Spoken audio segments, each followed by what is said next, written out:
Assalamualaikum warahmatullahi wabarakatuh. Salam sejahtera bagi kita semua. Apa kabar peserta sekolah kader pengawas partisipatif? Semoga baik-baik saja. Perkenalkan, nama saya Edwin Marwi, Korbit Penanganan Pelanggaran Bawaslu Provinsi Kalimantan Timur. Kali ini saya akan menyampaikan subtema prosedur penyampaian laporan dugaan pelanggaran kode etik penyelenggara pemilihan. Berikut adalah materinya. Pertama, mengenai dasar hukum. Dasar hukum yang pertama adalah Undang-Undang Nomor 10 Tahun 2016 tentang Pilkada. Yang kedua, Undang-Undang Nomor 7 Tahun 2017 tentang Pemilu. Yang ketiga, Peraturan DKPP Nomor 2 Tahun 2017 tentang Kode Etik dan Pedoman Perilaku Penyelenggara Pemilihan Umum.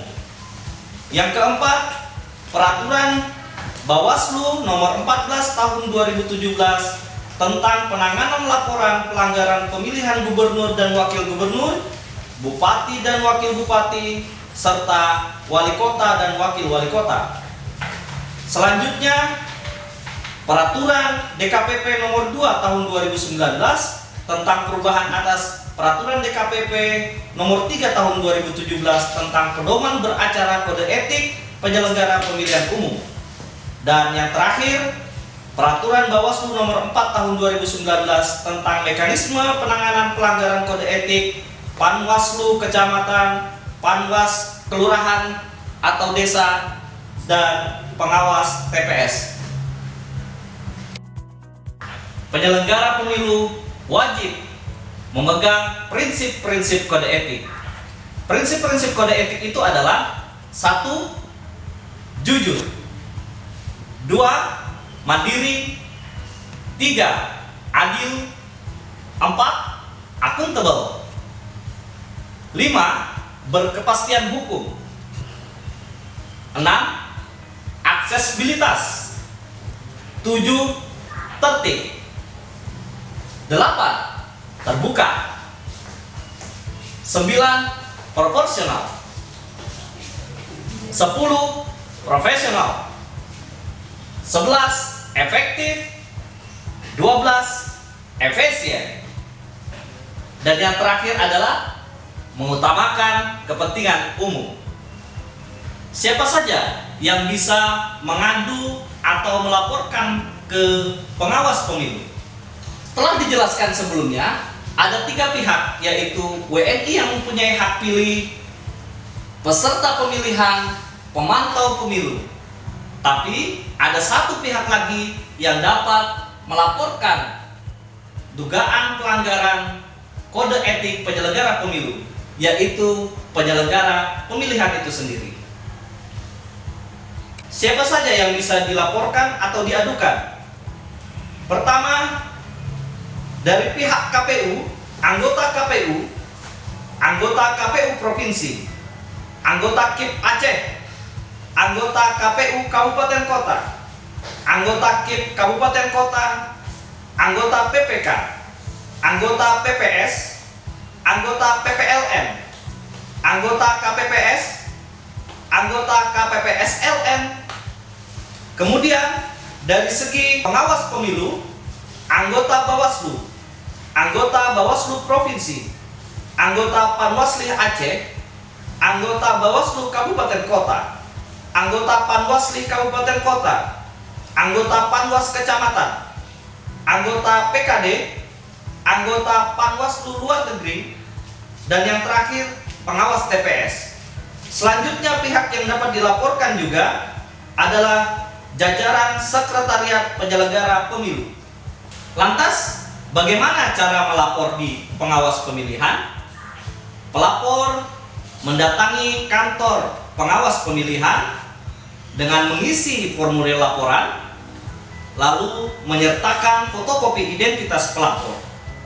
Ingat bahwa pelapor harus membawa minimal 2 alat bukti. Dan perlu diketahui pula bahwa peristiwa tersebut tidak boleh lebih dari 7 hari sejak diketahui.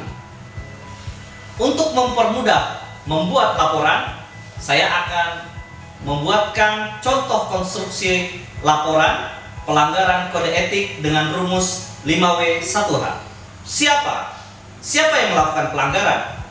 Fulan adalah anggota KPU Kabupaten Mangga. Apa yang terjadi? Ia mengisi form DB1 tidak sesuai dengan form DA1 Kecamatan Pepaya. Kapan kejadiannya? Pada saat rekapitulasi perhitungan perolehan suara tanggal 24 Februari 2017. Di mana kejadiannya? Di kantor KPU Kabupaten Mangga. Mengapa? Karena diduga berpihak pada pasangan calon tertentu.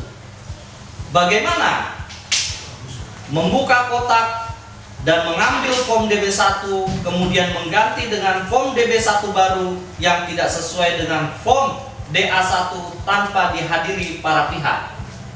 Maka uraian laporannya dapat ditulis sebagai berikut. Teradu anggota KPU Kabupaten Mangga atas nama Fulan diduga berpihak pada pasangan calon tertentu karena membuka kotak dan mengambil form DB1 kemudian mengganti dengan form DB1 baru yang tidak sesuai dengan form DA1 tanpa dihadiri para pihak. Teradu melakukan tindakan tersebut pada saat rekapitulasi perhitungan surat suara tanggal 8 Agustus 2017 di kantor KPU Kabupaten Mangga. Teradu diduga melanggar prinsip kemandirian penyelenggara pemilu sebagaimana diatur dalam ketentuan pasal kode etik dan pedoman perilaku penyelenggara pemilu. Selanjutnya, alur penanganan pelanggaran kode etik. Penanganan pelanggaran kode etik ini sama dengan penanganan pelanggaran lainnya. Sejak temuan atau laporan itu diregistrasi, maka pengawas pemilihan melakukan kajian paling lama 5 hari sejak temuan atau laporan diregister. Lalu diadakan rapat pleno pengawas pemilihan, kemudian menghasilkan rekomendasi. Nah, rekomendasi dikeluarkan oleh pengawas pemilihan. Jika terdapat dugaan pelanggaran kode etik yang diduga dilakukan oleh penyelenggara pemilihan di tingkat pusat hingga kabupaten kota, maka akan diteruskan ke DKPP, atau apabila terkait dengan penyelenggara pemilihan tingkat kecamatan hingga tingkat TPS, maka akan diteruskan ke Bawaslu Kabupaten Kota atau KPU Kabupaten Kota. Atau jika tidak cukup bukti dugaan pelanggaran kode etik, maka kasusnya akan dihentikan. Jika rekomendasi itu diteruskan ke DKPP, setidaknya pemeriksaan dalam persidangan DKPP ada 3. Yang pertama adalah sidang pemeriksaan reguler.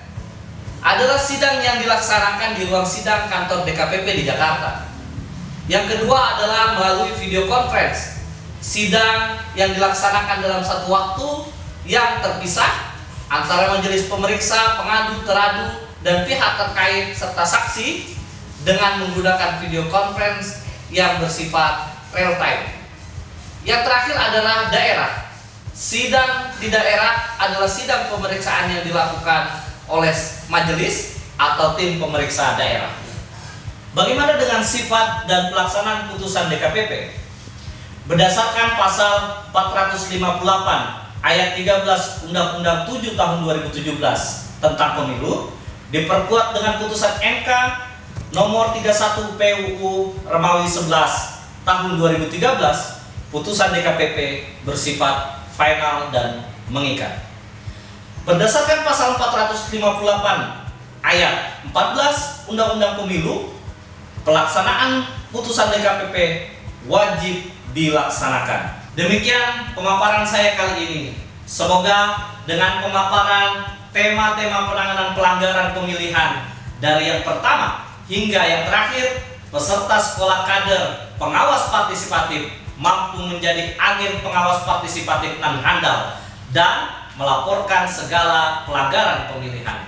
Akhirnya saya ucapkan, bersama rakyat awasi pemilu, bersama Bawaslu tegakkan keadilan pemilu. Wassalamualaikum warahmatullahi wabarakatuh.